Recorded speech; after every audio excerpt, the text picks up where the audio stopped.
Howdy, howdy, cinephiles. Welcome back to motionCorn, the #1 channel for all your watching needs. And in less time than you scroll your streaming platform to find something watchable, I have compiled the best list of movies to watch for you, straight from Prime.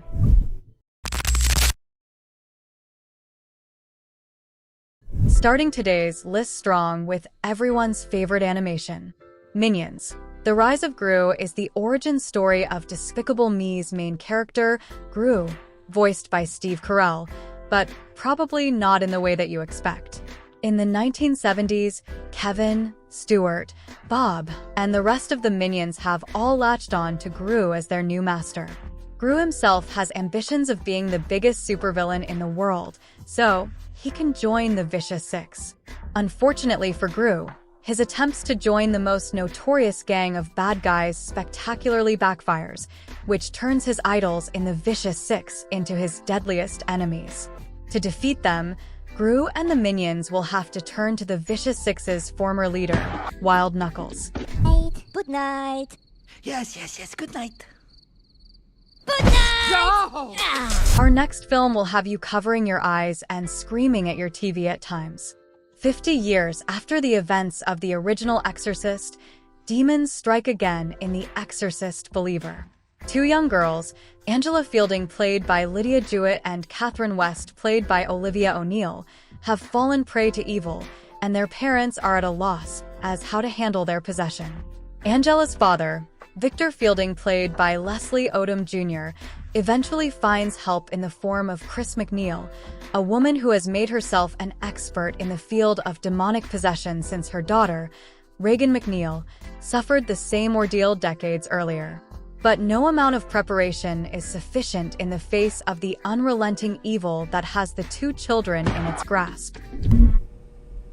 Baby, you've been gone 3 days.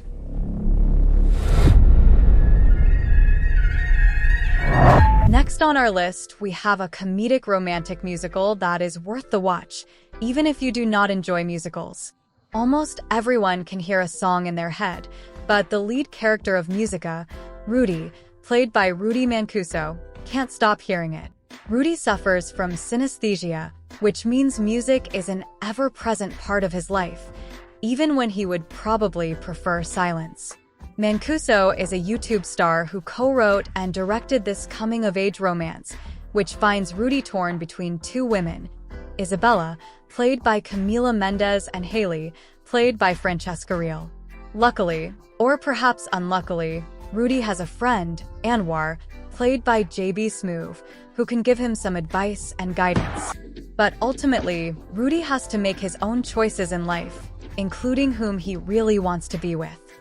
Rudy? Are you even listening to me? Hello? Next, we have a quirky comedy that will have you in stitches from start to finish. If you thought that Please Don't Destroy the Treasure of Foggy Mountain was a Peacock original movie, then you're not wrong. But everything on Peacock tends to end up on Prime Video. The comedy group Please Don't Destroy, Ben Marshall, John Higgins, and Martin Herlihy, stars in The Treasure of Foggy Mountain as fictionalized versions of themselves. After the trio discovers they may have the lead on a priceless treasure hidden away in Foggy Mountain, they inadvertently create rivals for their quest when they tell Lisa and Taylor what they're looking for. Additionally, other treasure seekers have already descended upon the mountain. Even if the trio can find the treasure, bringing it home will be a lot harder. Does it not know it can fly? Why did it walk away with an attitude? Next on our list, we go way back to the 80s for this Harrison Ford classic. At the peak of his stardom, Harrison Ford was more than just Indiana Jones or Han Solo. Witness is a thriller that cast Ford as John Book, a detective in the Philadelphia Police Department who is given an unusual case to investigate. A young Amish boy, Samuel Lapp, has accidentally witnessed the murder of an undercover cop. Much to his alarm, Book realizes that the killer was another cop and that the corruption in his department may threaten both Samuel and his widowed mother, Rachel Lapp. Hook's suspicions are confirmed when he's nearly taken out by one of his fellow officers, which forces him to hide with Rachel and Samuel among the Amish. And even though Book and Rachel are from very different worlds, they can't hide their obvious attraction to each other. With this gun of the hand, you bring fear to this house. Everyone has an idea about you and the Englishman. Next on our list, we have an action drama full of war and adventure. Long before every Liam Neeson movie was some variation of Taken, he took on the role of a legendary Scottish outlaw in Rob Roy. In the 18th century, Rob Roy McGregor is the chief of Clan McGregor and deeply devoted to his people. Rob Roy won't even bear false witness against someone he doesn't know when the Marquis of Montrose, James Graham, attempts to blackmail McGregor over an unpaid debt. The Marquis' friend, Archibald Cunningham, is responsible for the theft of the money that Rob Roy needed to pay his debt and for terrorizing his family at Graham's request. In response, Rob Roy and his followers wage a systematic campaign against the Marquis that turns McGregor into a folk hero to his people. I will think of you dead until my husband makes you so. He was willing to give his life. What if you don't come back to us? If you like action and fighting, then the next flick on our list is for you.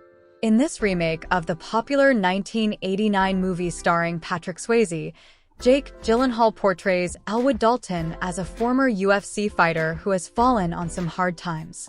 Roadhouse gives Elwood a chance for redemption when Frankie recruits him to be the bouncer at her bar, which shares its name with the title of the film.